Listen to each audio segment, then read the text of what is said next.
Hello 12th class students, welcome to our mathematics class. Students, today we are going to continue with our exercise 4.2. In the previous video we have discussed that seven properties of determinants, and in that properties we have discussed the sixth property, that if we are adding any row, any scalar multiple of any row to other row and replace it, then there is a no change in the, if ri is replaced by ri plus krj, मतलब हमने rjth रो का k times जो है वो ith रो में add कर दिया है. तो अगर हम इस तरीके से ith रो को रिप्लेस कर दें बाय दिस, तो भी हमारा जो डिटर्मिनेंट आएगा वो अनचेंज रहेगा. ये प्रॉपर्टी हम डिस्कस कर चुके हैं. तो स्टूडेंट्स, इसी प्रॉपर्टी के ऊपर बेस्ड जो है वो हम अपने आइडिया को एक्सपैंड करते हैं. मतलब इस तरीके का जो भी हम ऑपरेशन लगाते हैं वो किस कैटेगरी में आते हैं? एलिमेंट्री ऑपरेशन, और क्या बोल सकते हैं, ट्रांसफॉर्मेशन. क्योंकि हम डिटर्मिनेंट में क्या कर रहे हैं, कुछ ना कुछ चेंजिंग कर रहे हैं, मॉडिफिकेशन कर रहे हैं, ट्रांसफॉर्मेशंस कर रहे हैं. और ये ट्रांसफॉर्मेशंस हम क्यों कर रहे हैं? कि हम डिटर्मिनेंट को इजीली सॉल्व कर सकें. ठीक है, in order to evaluate it simply by without expanding. अगर हम डिटर्मिनेंट को विदाउट एक्सपेंडिंग सॉल्व करना चाहते हैं तो हम सिंपली एलिमेंट्री ऑपरेशन और ट्रांसफॉर्मेशन का यूज करके, और जो हमारी प्रॉपर्टीज हैं, प्रॉपर्टीज क्या कहती हैं, if any two rows are identical then determinant vanishes. तो इस तरीके की जो आपकी प्रॉपर्टीज है उनका यूज करके फिर हम डिटर्मिनेंट को इजीली सॉल्व कर सकते हैं. तो फर्स्ट ऑल्सो देखिए स्टूडेंट्स, जब हम एक्सपैंड कर रहे हैं तो उसमें हमारा बेसिक आइडिया क्या होता है? एक्सपैंड करते वक्त हमें सभी एलिमेंट्स, किसी भी रो या किसी भी एलिमेंट के सभी एलिमेंट्स के लिए किसी भी रो के अलोंग अगर एक्सपैंड कर रहे हैं तो उसके सभी एलिमेंट्स के लिए हमें जो है माइनर्स निकालने पड़ते हैं. और आपको जनरल फॉर्मूला मैंने बताया था, -1 to the power i plus j into aij into minor of ij. तो ये चीज हमें each element of the row के लिए फाइंड आउट करना और उसको ऐड करना होता है. तो स्टूडेंट्स, अगर हम क्या करें, ये जो एलिमेंट्स हैं इन्हीं को 0 बना लें, है ना. जो जनरल जितने मैक्सिमम एलिमेंट किसी भी रो या कॉलम के हैं, अगर उनको 0 बना लें तो ऑब्वियसली हमारे पास ये जो टर्म्स हैं जिनको हमें सॉल्व करके ऐड करना है, वो टर्म्स जो हैं वो कम हो जाएंगी. क्योंकि अगर एलिमेंट यहाँ मल्टीप्लाई किया जाएगा 0, तो ये वैल्यू ही 0 हो जाएगी. तो जितनी ज्यादा नंबर ऑफ जीरोज हम किसी भी रो या कॉलम में बना सकते हैं, हमारा ट्रांसफॉर्मेशन का मकसद यही होता है कि जनरली हम जितने भी आपके एलिमेंट्स हैं उनको 0 बना लें. या फिर अगर डिटर्मिनेंट वैनिश हो सकता है तो किस तरीके से हम आइडेंटिकल रो या कॉलम ले आए. तो मेन हमारा मोटिव जो है वो यही होता है एलिमेंट्री ट्रांसफॉर्मेशंस का. तो क्या क्या एलिमेंट्री ऑपरेशंस हो सकते हैं स्टूडेंट्स, ये देखिए. अगर हम किसी भी रो के ऊपर बात करें तो क्या कर सकते हैं हम, किन्हीं दो रो को, इस तरीके से हमारी रोज होती हैं इन द हॉरिजॉन्टल ऑर्डर. किसी भी मैट्रिक्स में हम डिटर्मिनेंट्स की स्पेशली बात कर रहे हैं. तो अगर हम किन्हीं भी दो रो को आपस में इंटरचेंज कर दें, ठीक है, तो इस तरीके के अगर हम ith रो को jth रो से इंटरचेंज कर रहे हैं तो इसको किस तरीके से डिनोट करेंगे? इस तरीके से बाय डायरेक्शनल एरो से हम रिप्रेजेंट करेंगे. दैट मीन्स ith रो को रिप्लेस कर देगी jth रो, jth रो को रिप्लेस कर देगी ith row. Each element of these row will be interchange. Corresponding element आपस में इंटरचेंज हो जाएंगे. ठीक है, ये और प्रॉपर्टीज में आप पढ़ चुके हैं स्टूडेंट्स. अगर हम दो रोज या दो कॉलम्स को इंटरचेंज करते हैं तो डिटर्मिनेंट की वैल्यू नेगेटिव हो जाती है. ठीक है, तो ये चीज ट्रांसफॉर्मेशन आप जब भी अप्लाई करें तो ये बात ध्यान रखनी है कि जो आपका गिवन डिटर्मिनेंट था वो अब क्या आ जाएगा, बाहर नेगेटिव साइन आ जाएगा उसके, जब भी आप ये अप्लाई करेंगे ये ट्रांसफॉर्मेशन. तो फर्स्ट ट्रांसफॉर्मेशन आपकी यही है, interchanging any two rows. Okay, next is, अगर हम किसी भी रो का स्केलर मल्टीपल कर दें, किसी भी रो को उसके स्केलर मल्टीपल से इंटरचेंज कर दें, जैसे रिप्लेस कर दें, जैसे ith रो को रिप्लेस करना है हमें k टाइम्स ऑफ ith रो. ठीक है, हमने ith रो के सभी एलिमेंट्स को किसी भी नंबर से मल्टीप्लाई करना है तो हम किस तरीके से करते हैं? Using this transformation. ठीक है, डिटर्मिनेंट सोल्व करने के लिए हमें हो सकता है कुछ कॉमन निकालना हो किसी चीज नंबर से मल्टीप्लाई डिवाइड करना हो, तो इस तरीके का जो भी ऑपरेशन है हम इस तरीके से शो करते हैं। ये सभी ऑपरेशन जो हम रोज पे ऊपर डिस्कस कर रहे हैं यह हमारे कॉलम्स के ऊपर भी अप्लाई होंगे, ठीक है। ith रो को k times scalar multiple k of ith रो से हम रिप्लेस कर देंगे। देखिए रिप्लेसिंग में हम केवल सिंगल डायरेक्शनल एरो यूज कर रहे हैं और इंटरचेंजिंग में हम बाई डायरेक्शनल एरो यूज कर रहे हैं। ये चीज आपको ध्यान रखनी है। इंटरचेंजिंग करते वक्त हम इस तरीके से डिनोट करेंगे और रिप्लेसिंग करते वक्त हम इस तरीके से डिनोट करेंगे, ठीक है। और आपने प्रॉपर्टी की थी, अगर हम किसी भी रो के सभी एलिमेंट्स जो हैं वो किसी भी रो के सभी एलिमेंट्स को k से मल्टीप्लाई करते हैं तो डिटर्मिनेंट की वैल्यू भी आपकी क्या होती है, k टाइम्स। दैट मीन्स आपका जो इस तरीके से आपने ये ट्रांसफॉर्मेशन लगाई तो आपका इसके इक्विवेलेंट जो डिटर्मिनेंट आएगा उसको हम क्या कहेंगे, 1/k। अंदर हम के सभी k से मल्टीप्लाई कर देंगे तो इक्विवेलेंट कब हो सकते हैं, जब हम बाहर सभी से का क्या कर दे 1/k, क्योंकि ये फिर अंदर जाके 1/k क्या हो जाएगा, कैंसिल हो जाएगा ये एलिमेंट्स के साथ, ठीक है। तो हम इस तरीके से हमें ये चीज ध्यान में रखनी है कि इक्विवेलेंट जब लिखेंगे तो हमें 1/k बाहर निकालना पड़ेगा अगर हम मल्टीप्लाई कर रहे हैं एनी रो को k से, ओके ना। और थर्ड ऑपरेशन जो है, जो हमारी 6th प्रॉपर्टी हमने पढ़ी थी कि आप किसी भी रो के अंदर kth मतलब किसी अदर रो का स्केलर मल्टीपल ऐड कर सकते हैं। ith रो के अंदर हमने jth रो का k टाइम्स जो है वो ऐड किया और ith रो को इससे रिप्लेस कर दिया। जनरली स्टूडेंट्स हमें ये ट्रांसफॉर्मेशन लगाते वक्त एक चीज ध्यान में रखनी चाहिए कि अगर हम जैसे ith रो के ऊपर ये ट्रांसफॉर्मेशन लगा चुके हैं तो अगर हम नेक्स्ट को ट्रांसफॉर्मेशन लगाएंगे तो उसमें हमें ये जैसे हम ये हमारा डिटर्मिनेंट है तो ith रो के ऊपर अप्लाई कर रहे हैं तो उसमें हम ये ले सकते हैं, ये ले सकते हैं, ठीक है। लेकिन नेक्स्ट टाइम जो हम ट्रांसफॉर्मेशन लगाएंगे तो ये दोनों इसको इस रो को लेके हम नेक्स्ट के ऊपर नहीं लगा सकते क्योंकि इसकी ट्रांसफॉर्मेशन हम कंसीडर कर रहे हैं। तो एक ही स्टेप में हम ये नहीं कह सकते कि आर जे को रिप्लेस कर दें आर आई प्लस के आर जे से, क्योंकि जो है ith रो की पहले से आपकी ट्रांसफॉर्मेशन चल रही है तो ये जो है वो आपका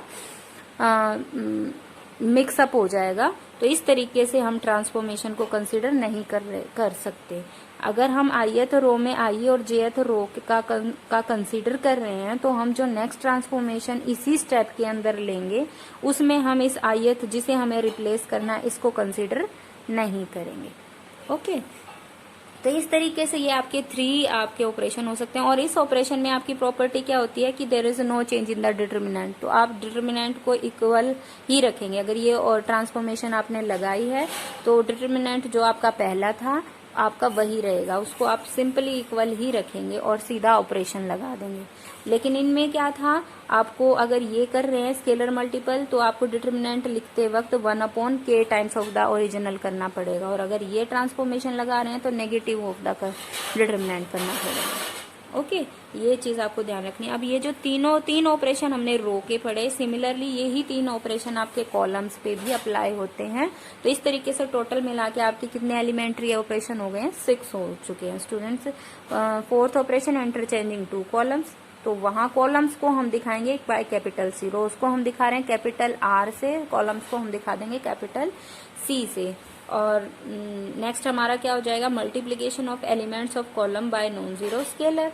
सभी एलिमेंट्स को किसी भी कॉलम के हम किसी नंबर से स्केलर से नॉन जीरो स्केलर से मल्टीप्लाई कर दें और उस कॉलम को रिप्लेस कर दें, तो इस तरीके से रिप्रेजेंट करेंगे।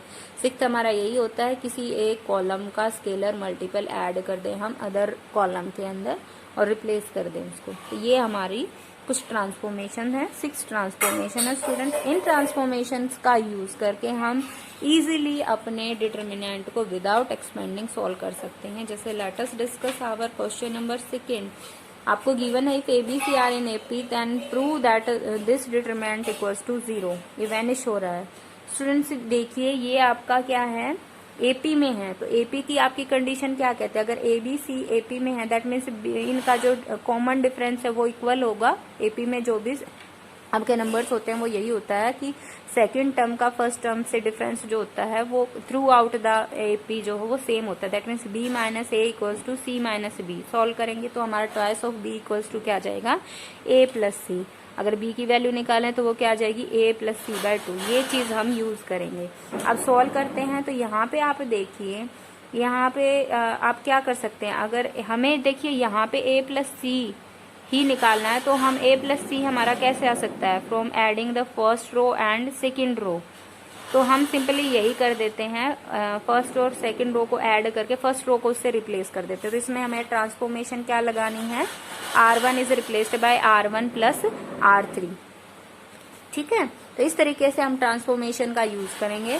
तो ये जो हमारा ऑपरेशन होता है इसमें डिटर्मिनेंट के ऊपर कोई चेंज नहीं होता है। जो स्केलर मल्टीपल को ऐड करने वाला है तो हम यूं का यूं हमारा डिटर्मिनेंट आ जाता है, इसको हम यूं का यूं रख सकते हैं। ये हमने ऐड कर दी है R1 और R3 और दोनों को R1 को इससे इस दोनों के एडिशन से रिप्लेस कर दिया है। सेकेंड और थर्ड रो आपकी सेम है। अब जब ऐड करने के बाद हमारी फर्स्ट रो ये आ जाएगी 6y plus 10 12y plus 16 this. तो यहाँ पे आप देख सकते हैं 3y प्लस 5 का ट्वाइस है 6y प्लस 10, 6y प्लस 8 का ट्वाइस है 12y प्लस 16। और यहाँ पे देखिए b की जगह यहाँ पे हमारा क्या है, a प्लस सी। और हमने कहा यहाँ पे कि b किसके 2b किसके इक्वल है, a plus C. That means a plus C जो है वो b का ट्वाइस है। तो इस तरीके से अगर हम देखें तो 18y प्लस ये आपका क्या है 2b, 18y 2b, तो ये भी आपका इसका क्या हो जाएगा ट्वाइस। तो इस तरीके से हम देखें तो ये सभी टर्म्स जो हैं इनमें से अगर हम फर्स्ट जो कॉलम है ये सभी इस सेकेंड रो के क्या है डबल है, तो हम 2 जो है वो कॉमन निकालेंगे। दैट मीन्स ये जो ईच टर्म को हम क्या लिख सकते हैं, twice of 3y plus 5, twice of this, twice of this. तो अगर हम कहें तो ईच एलिमेंट में से 2 बाहर आ जाएगा, या फिर हम कहें 2 से मल्टीप्लाई डिवाइड हो गया डिटरमिनेंट, तो डिटरमिनेंट की वैल्यू भी हमारी क्या होगी 2 टाइम्स 2 हमने बाहर निकाल लिया, तो अंदर हमारा क्या रह जाएगा इसका हाफ। अगर 2 से मल्टीप्लाई किया है तो डिवाइड भी करना पड़ेगा, तो ईच टर्म हमने डिवाइड कर दी इसकी, तो फर्स्ट रो की। ठीक है, तो ये हमारे एलिमेंट्स ये आ गया। अब a प्लस सी बाय 2 को हम क्या लिख सकते हैं b, क्योंकि 2 भी आपका a प्लस सी है। तो इस तरीके से देखें तो first row and second row आपकी आइडेंटिकल आ गई हैं। तो प्रॉपर्टी क्या कहती है, इफ एनी 2 रो और 2 column of determinant are identical then determinant vanishes. तो इसकी वैल्यू आपकी क्या आ जाएगी 0। सिमिलरली आपको इसका सेकेंड पार्ट भी सॉल्व करना है, ये भी आपको 0 दिखाना है। इन द थर्ड पार्ट देखिए स्टूडेंट्स, इसमें हम क्या करते हैं, यहाँ से हमारा जनरल कंसेप्ट शुरू होता है कि हमें इस डिटरमिनेंट की वैल्यू ये प्रूव करनी है। तो हम जनरली हमने क्या सीखा कि हम एक्सपैंड करते हैं। तो हम यहाँ पे एलिमेंट्री ऑपरेशन का यूज करके पहला हमारा काम मोटिव क्या होता है कि हम देखो जिसमें हमारे सबसे ज्यादा 1 होते हैं उस वाली रो या कॉलम को उठा के चलते हैं और उसके सभी एलिमेंट्स को क्या बना लेते हैं, मतलब एक रो को छोड़ के बाकी सभी अदर एलिमेंट्स उस कॉलम के क्या बना लेते हैं हम 0। तो ये दोनों एलिमेंट हम 0 बनाते हैं। हमारा फर्स्ट मोटिव ये है। या तो आप नीचे वाले दोनों बना लो, मतलब 2 एलिमेंट हम 0 बना लेते हैं, जनरली नीचे वाले करते हैं। तो हम क्या ऑपरेशन लगाएं, देखिए अगर हम फर्स्ट रो सेकेंड रो को रिप्लेस कर दें फ्रॉम R2 माइनस R1, मतलब सेकेंड रो में से फर्स्ट रो माइनस कर दे तो 1 माइनस 1 यहाँ पे 0 हो जाएगा। सेकेंड रो को इससे रिप्लेस कर दें। ऐसे ही थर्ड रो में भी हम यहाँ पे 0 बनाना चाहते हैं तो वही फर्स्ट रो यूज करनी पड़ेगी, क्योंकि सेकंड पे हम ट्रांसफॉर्मेशन लगा रहे हैं। तो अगर हम दोनों ऑपरेशन इकट्ठा लगाना चाहते हैं तो हम सेकंड रो यूज नहीं कर सकते, तो हमें यही करनी पड़ेगी। इस पे ट्रांसफॉर्मेशन हो चुकी है, ये 0 हो चुका, तो इस पे नहीं हुई है फर्स्ट रो पे, तो यही हम यूज करेंगे। तो क्या कह सकते हैं, R3 को रिप्लेस कर दे हम R3 माइनस R1। तो इस तरीके से 1 माइनस 1 यहाँ पे भी हम क्या मिल जाएगा 0। तो यही दोनों ट्रांसफॉर्मेशन हमने अप्लाई किया। R1 is replaced by R1 minus R2। हमने ऊपर वाले दोनों एलिमेंट 0 किए हैं। आप किसी भी तरीके से कर सकते हैं, नीचे वाले दोनों भी कर सकते हैं। तो ये दोनों हमने किए हैं। तो सभी एलिमेंट्स जो हैं वो आपस में क्या हो जाएंगे, सब्ट्रैक्ट हो जाएंगे। R1 minus R2, R1 minus R2 के सभी एलिमेंट्स जो हैं R1 में से R2 के एलिमेंट्स सब्ट्रैक्ट होके हमने रिप्लेस कर दिया R1 को इन एलिमेंट से। ठीक है, ऐसे ही R2 के सेकंड रो के सभी एलिमेंट्स को रिप्लेस कर देंगे R2 - 3। R2 के एलिमेंट्स में से R3 के एलिमेंट्स सब्ट्रैक्ट कर देंगे। 2a + 1 - 3 क्या हो जाएगा, 2a - 2। ठीक है, तो इस तरीके से हमारे सभी एलिमेंट्स R1 और R2 के रिप्लेस हो जाएंगे और थर्ड रो हमारी एज इट इज रहेगी। तो अब इस ऑपरेशन में कोई चेंज नहीं आता है, डिटर्मिनेंट में ये चीज हमें ध्यान रखनी है। अब यहाँ पे देखिए a² - 1 को क्या लिख सकते हैं हम, using identity a² - b² we can put here a + b × a - b, that is a - 1 × a + 1। आगे जो हमारा 2a - 2 है, यहाँ से हम 2 कॉमन निकाल सकते हैं, इसको हम लिख सकते हैं 2 × a - 1। तो यहाँ से अगर हम देखें फर्स्ट रो का हर एलिमेंट a - 1 जो है उसका मल्टीपल है, स्केलर मल्टीपल है। दैट मीन्स अगर हम इसको बाहर निकालना चाहें तो जो हमारा ओरिजिनल डिटर्मिनेंट आए, तो मतलब इसको हम क्या लिख सकते हैं, इस रो में से a - 1 बाहर निकालेंगे तो हमारा पूरा डिटर्मिनेंट अंदर वाला जो बच गया वो इतने टाइम्स हो जाएगा। दैट मीन्स हम क्या कह सकते हैं, इस डिटर्मिनेंट को a - 1 से मल्टीप्लाई डिवाइड कर सकते हैं। तो ईच एलिमेंट ऑफ दिस रो जो है वो a - 1 से डिवाइड हो जाएगा और डिटर्मिनेंट की वैल्यू a - 1 से मल्टीप्लाई हो जाएगी। सिमिलरली सेकेंड रो से भी हम a - 1 जो है वो कॉमन निकाल सकते हैं या फिर कहीं डिटर्मिनेंट को मल्टीप्लाई डिवाइड कर सकते हैं बाय a - 1। ठीक है, तो इस तरीके से हमने फर्स्ट रो में से भी a - 1 बाहर निकाल लिया, सेकेंड रो में से भी a - 1। तो यहाँ से हमारे पास अंदर क्या बच गया, a + 1 1 0 और यहाँ से 2 1 0, ये हमारा बन गया। अब इस कॉलम में सबसे ज्यादा मोस्ट ऑफ द जीरोज हैं, तो इसके अलोंग हम एक्सपेंड कर देते हैं। तो ये तो हमारे जीरोज हैं, तो इन एलिमेंट से मल्टीप्लाई होके ये वाले तो जीरो ही हो जाएंगे। थर्ड एलिमेंट बचता है, साइन कन्वेंशन क्या कहती है, प्लस माइनस प्लस, तो प्लस साइन आएगा, इनटू 1 लिखने की जरूरत नहीं है, सिंपली हमें इसका माइनर निकालना है। माइनर क्या होगा, इस रो और इस कॉलम को छोड़ देंगे, बाकी माइनर क्या बचेगा, डिटर्मिनेंट ऑफ a + 1 2 1 1, ये आ गया। इसको सोल्व कर देंगे तो हमारे पास आ गया ये a - 1 होल क्यूब, यही हमारा राइट हैंड साइड था। तो स्टूडेंट्स इस तरीके से आप जो बाकी क्वेश्चन है 4th 5th 6th and other question also exercise के, वो भी आपको ट्राई करने हैं बाय यूजिंग दिस मेथड कि हम मैक्सिमम नंबर्स जो हैं वो 0 बना लें। तो students try your maximum question जितने आप कर सकते हैं। For today your homework is to solve exercise 4.2, लेकिन आपको कल भी 10 जून को भी वीडियो की जरूरत नहीं है, आप जो नेक्स्ट क्वेश्चन हैं वो ट्राई करके देखेंगे। अगर if there is any problem then discuss them in your problem class. Thank you, have a nice day.